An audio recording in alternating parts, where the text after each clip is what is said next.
Hello.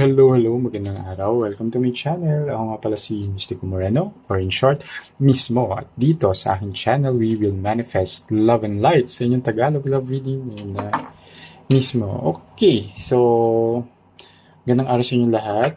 What we'll do today is the quick energy check-in para po sa lahat ng Capricorn. So, hello po sa inyong lahat. Thank you po sa patuloy na pag-suporta sa Mystico Moreno channel. Sobrang appreciated po. Sana patuloy niyo pong supportahan by liking this video and commenting below, lalo na if the reading resonated mamaya. And sa mga bago, sana supportan niyo rin po by subscribing. It really helps the channel grow and para updated rin kayo sa mga ipopost ko pang love readings. Okay, so ang gagawin natin ngayon is for Capricorns, bubunot ako ng dalawang cards for the recent past and dalawang cards for the near future, and then interpret natin siya, and then bubunot ako ng 2 more cards for the present moment, and let's see how it was affected by the recent past and how it may affect the near future. Tapos bubunot tayo ng oracle card from the other deck as advice from the universe. Okay, so simulan natin. So, I'll get the 6th card. Dahil dyan pa rin naman ngayon. So, first card. Okay. The Fool. And the Empress. Ooh. Okay. And the near future is Knight of Cups. And 9 of Coins. Okay. So, I can see here there's very good energy between you and your person. In the recent past, nakilala mo to, there was a fresh start in your love life. And tumating tong person na to, nakilala mo siya, nagka-developan kayo, or nagkaroon kayo ng getting to know stage, nag-develop siya, and nagkaroon ng reciprocation when it comes to how both of you like each other. Yun na lang. I wouldn't say na love na agad siya, pero there's this care and affection na it's romantic, of course, and both of you expressed your intentions. Kaya nagkaroon ng bagong yugto. Yan, ang inyong connection, leaning towards something romantic, and there's a possibility of a relationship, a committed relationship. And in the near future, yun nga, medyo yun yung possible na mangyari, pero depende sa present energy na masasagap natin. Pero with the Knight of Cups, so mas magpo-progress pa yung nararamdaman nyo sa isa't isa.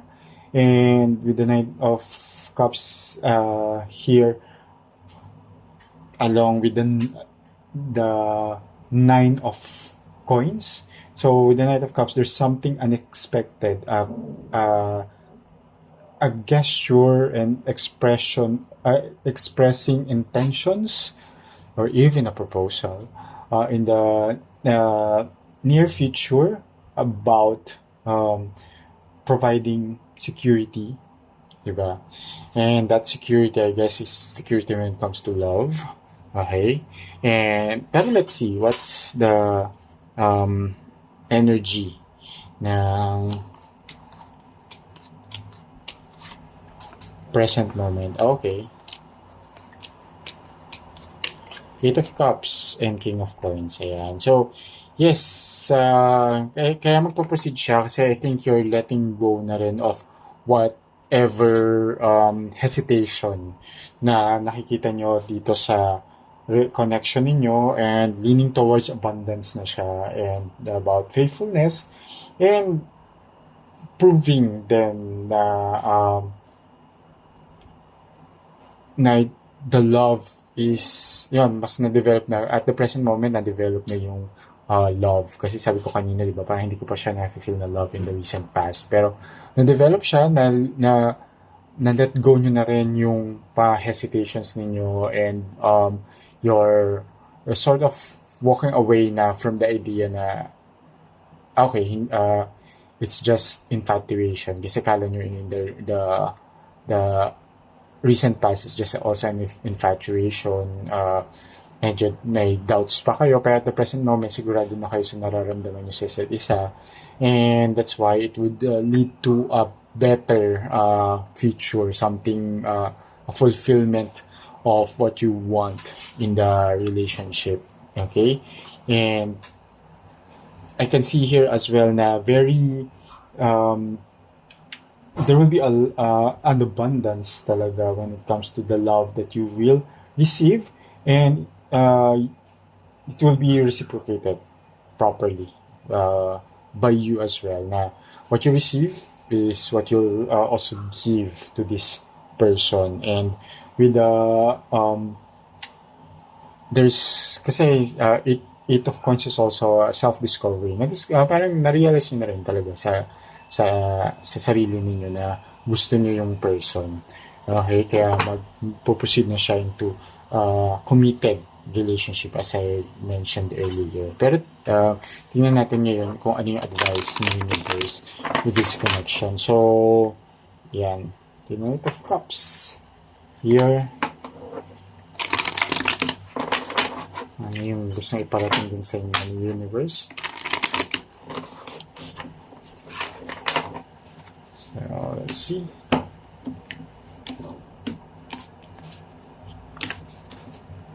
Oops, sorry. Okay, have faith. Yeah, sinasabi lang din dito ni universe na just believe, continue believing dito sa love na meron kayo, and have faith na yun nga, dahil you're letting go of these doubts, diba? Just have faith that this relationship is going to work, and this is for you. This is the ito yung manifestation ninyo na nag-materialize na. Okay? So, ayan. And tuloy-tuloy lang kasi madidiscover nyo din talaga na para kayo sa isa't isa. Mas paging ano na siya, sure ngayon. Okay?